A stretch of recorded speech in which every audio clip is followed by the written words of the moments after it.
Eh bien, salut à tous, c'est le Doc. Aujourd'hui, on va parler de la paresse, comment elle se manifeste, comment l'affronter. C'est parti, générique.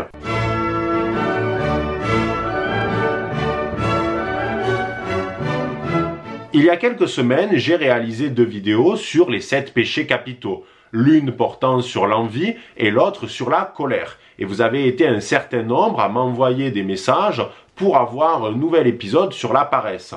Car de nombreux barons de la communauté sont touchés par ce fléau et il convient de l'aborder sereinement.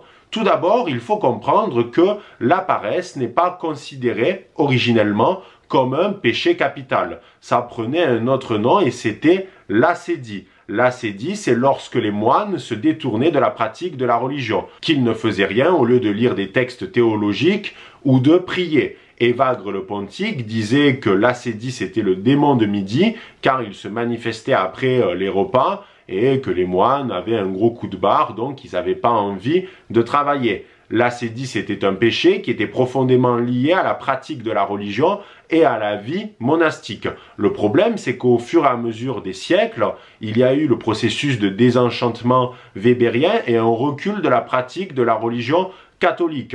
Par conséquent, l'ascédie n'était plus d'actualité, elle a perdu ses lettres de noblesse et elle fut remplacée par la paresse.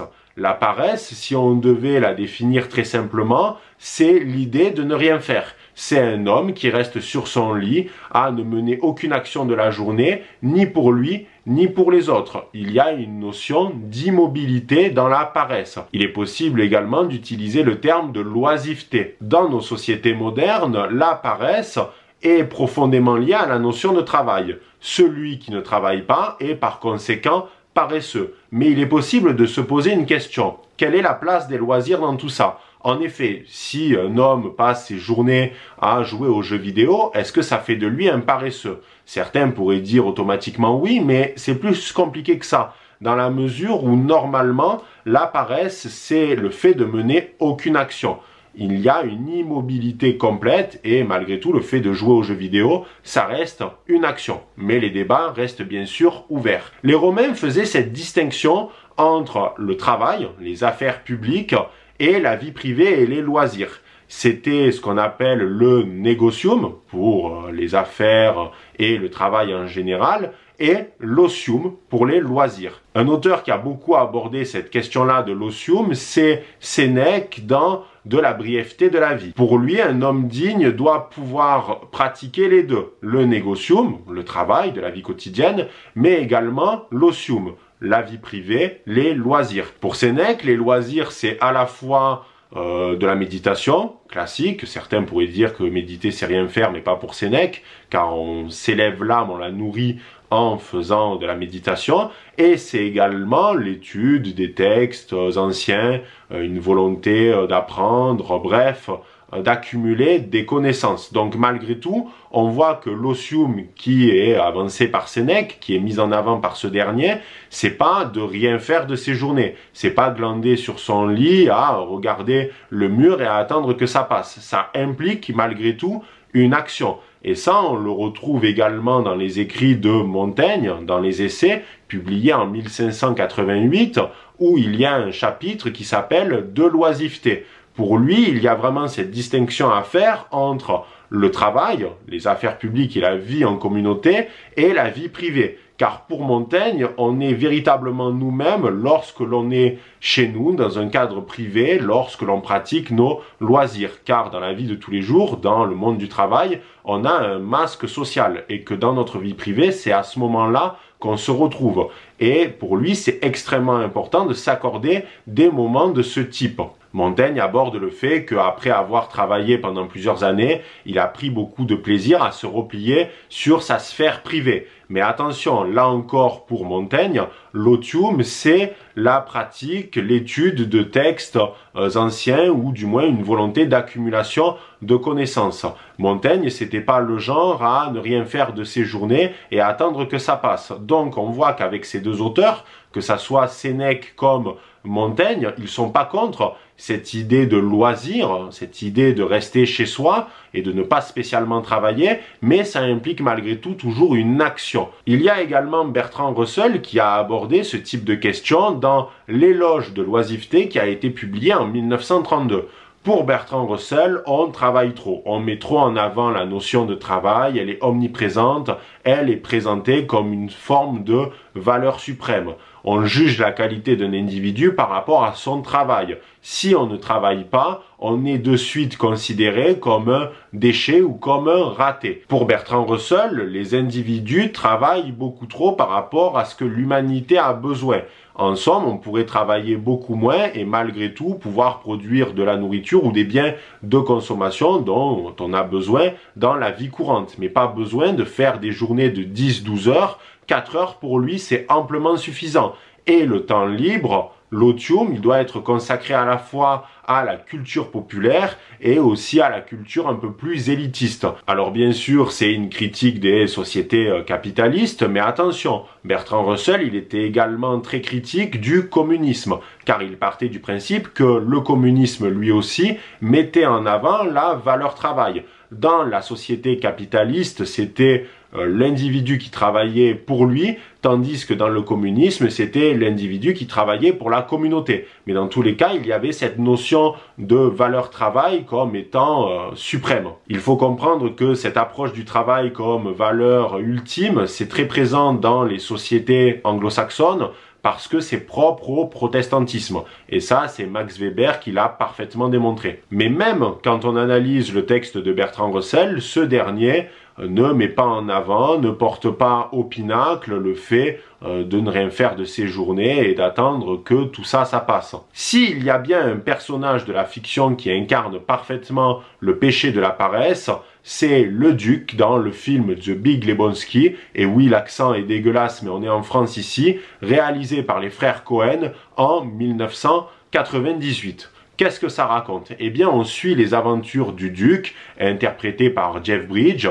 Dans le film, il s'appelle Jeffrey Lebowski, mais il est surnommé le duc, et c'est un quarantenaire qui a une vie complètement dissolue, il ne travaille pas, il fait absolument rien de ses journées, il vit sa meilleure vie en quelque sorte, il passe son temps à boire des Russes blancs, c'est un mélange de vodka et de café, et à aller au bowling avec ses amis. Donc la vie du duc, c'est une sorte de boucle perpétuelle où il fait exactement la même chose depuis toujours. C'est un paresseux, c'est indéniable. Mais un soir, alors que le duc est chez lui, deux hommes vont pénétrer dans son domicile, ils vont l'agresser, et l'un des agresseurs va même uriner sur l'un de ses tapis préférés. En réalité, les deux hommes cherchent le Big Lebowski, qui est un multimillionnaire qui habite dans la même ville que le duc, et ils se sont trompés de personne.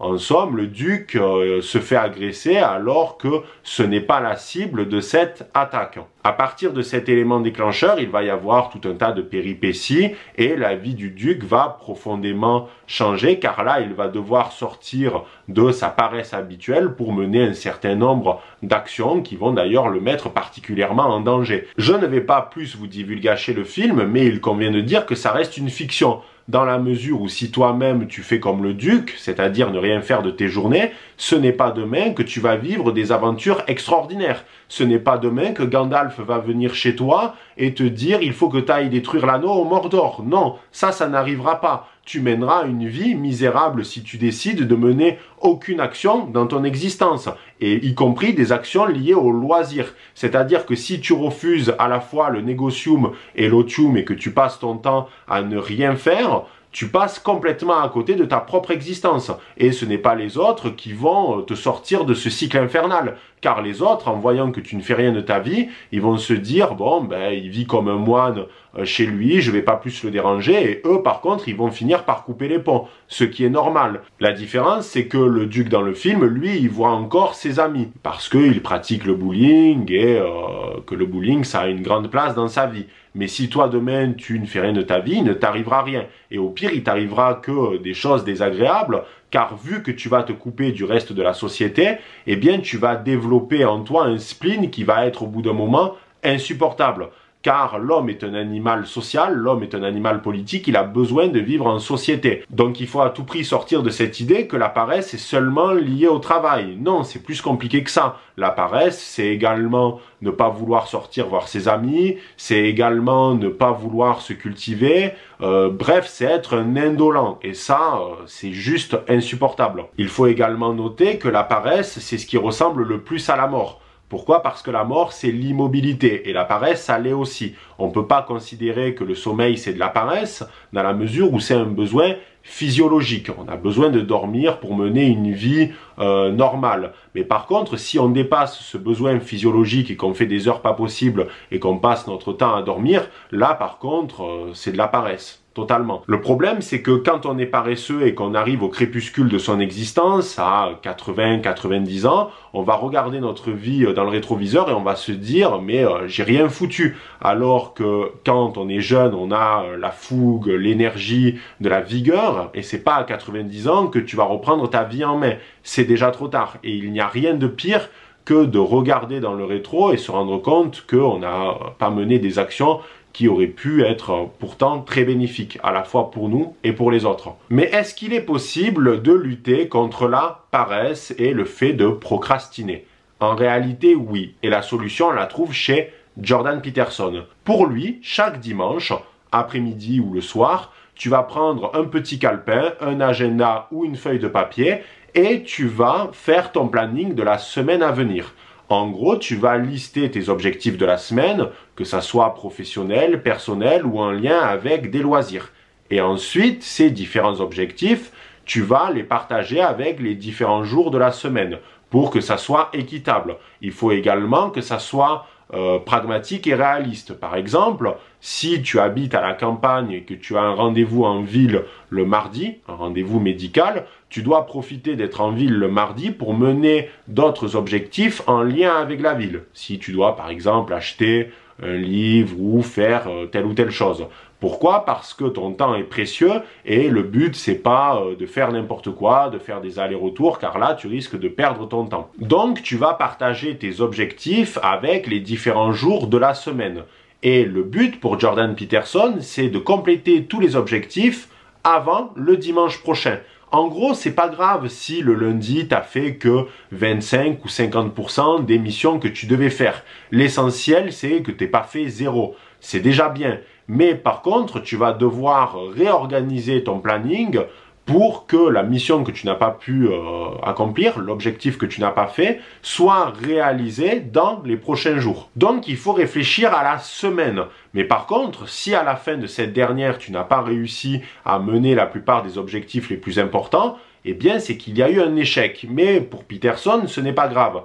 Car il vaut mieux malgré tout faire un peu plus que de ne rien faire. Si tu n'avais pas fait ton programme, peut-être que tu aurais fait moins. D'autant plus que la vie n'est pas réglée comme du papier à musique. On peut se retrouver dans des situations où on ne peut pas, objectivement, mener une action qu'on devait pourtant faire. Ce n'est pas grave, mais dans ce cas-là, il va falloir se réorganiser. Au début, tu vas être obligé de le faire sur du papier, sur un agenda. Mais avec le temps, tu vas le faire directement dans ta tête, car tu vas attraper des automatismes. Ainsi, chaque dimanche, fais un planning de ta semaine avec tes objectifs à la fois les plus importants et secondaires. Et tu dois essayer de tous les réaliser. Après, c'est un contrat avec toi-même. Et c'est ça le problème de la paresse. C'est que c'est un fléau dans la mesure où il est très difficile de se forcer à faire quelque chose quand on n'a pas envie de les faire. Il n'y a pas de recette magique. Certes, la méthode de Peterson est particulièrement efficace, mais elle implique aussi de se bouger le cul. Elle implique le fait que chaque dimanche, tu vas devoir faire, dans un premier temps, un planning écrit. Mais si tu ne le fais pas, si tu ne fais pas ce planning à la base, si tu décides de ne rien faire à la place, eh bien, de toute façon, il n'y aura pas de suite. Les choses, elles sont binaires. Si tu ne veux rien faire, tu n'auras pas de répercussions. Si tu veux agir, il y en aura. On aura beau te donner les meilleurs conseils de la Terre, celui qui ne veut pas les écouter et qui reste sur son lit ne fera rien et il restera un paresseux. Il faut également noter que la paresse, elle peut parfois émaner de certaines pathologies, comme la dépression. Et ça, c'est des sujets sérieux. Car chez certains très grands dépressifs, il y a une impossibilité de se lever le matin, de mener des actions, car ils sont particulièrement impactés. Dans ce type de cas-là, il faut consulter un spécialiste qui va pouvoir aiguiller la personne, mais dans la plupart des cas, les paresseux, c'est pas dû à la dépression, c'est parce qu'ils n'ont pas envie de se bouger, c'est tout. Alors chez les adolescents, c'est un peu plus compliqué, car vu qu'ils sont en période de puberté et de profonde mutation de leur corps, parfois il peut y avoir des fatigues chroniques. Mais dans tous les cas, dans un âge à peu près comme de 20 ans à 30 ans, si tu es paresseux, c'est que tu l'as décidé. Alors après, ça peut également s'expliquer par certains traits de caractère. Mais dans tous les cas, c'est insupportable pour toi. Ainsi, il faut comprendre que le combat contre la paresse, c'est un combat contre nous-mêmes, car on est les seuls responsables de cette dernière. Voilà les barons, j'espère que cette vidéo vous aura plu. N'hésitez pas à aimer, commenter, à partager, et on se dit à très vite pour une prochaine vidéo. C'était le Doc. Ciao les barons.